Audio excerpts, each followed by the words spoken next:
Ever wondered why you don't see many old Palestinian vinyl records while seeing so many from their neighbors in Egypt and Lebanon? The reasons are layered, and they tell a story not just about music, but about history, war, power, and survival. Let's start from the beginning. In the early 20th century, Palestine had a thriving cultural scene for all the ethnic groups that lived there. Cities like Jaffa and Jerusalem weren't just political or religious centers, they were also hubs for music, theater, and radio. Palestinian musicians were writing, performing, and playing alongside their contemporaries in other Arab countries. There were wedding songs, folk traditions, and even early recordings being made. But here's the key difference. In places like Cairo, Egypt, or Beirut, Lebanon, you had a full music industry ecosystem.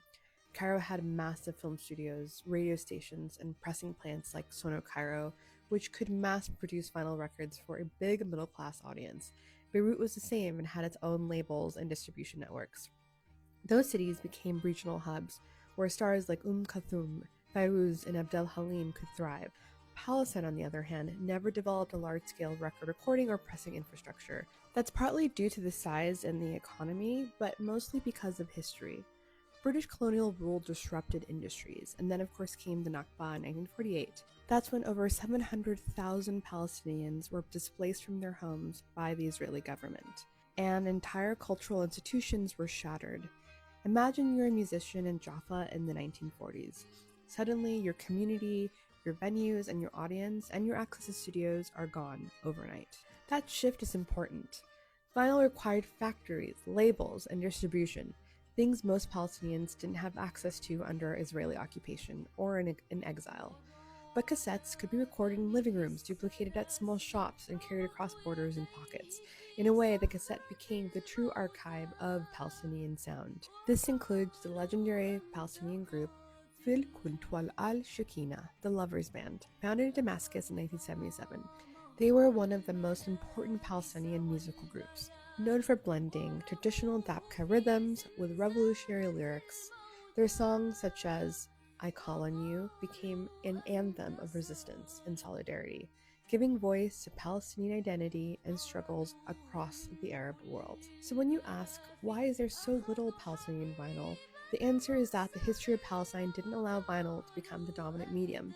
Wars destroyed archives, displacement scattered musicians and audiences, and by the time the scene rebuilt itself in exile, the world had already moved on from tape to vinyl.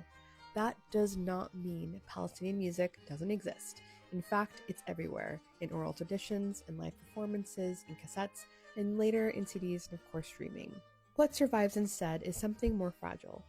Voices carried in memory, songs passed down at weddings and celebrations, and resistant anthems shared at protests. And that's why when you dig through crates of Arabic records, you'll find endless Fairuz, Abdel Wahib, or Kulthum.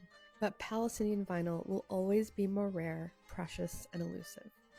You can take part in preserving Palestinian music and culture by sharing resources like this incredible booklet of collected art from Palestinian vinyl by Josh McPhee, and by listening to and sharing music from Palestinian artists like one of my favorites, Jubran, and by supporting projects like the Palestinian Sound Archive, a Palestinian archival record label that reissues rare records, and of course orgs like PalQuest that archive Palestinian material history. Please share these resources and stories with your loved ones so we can help preserve the arts and culture of Palestine.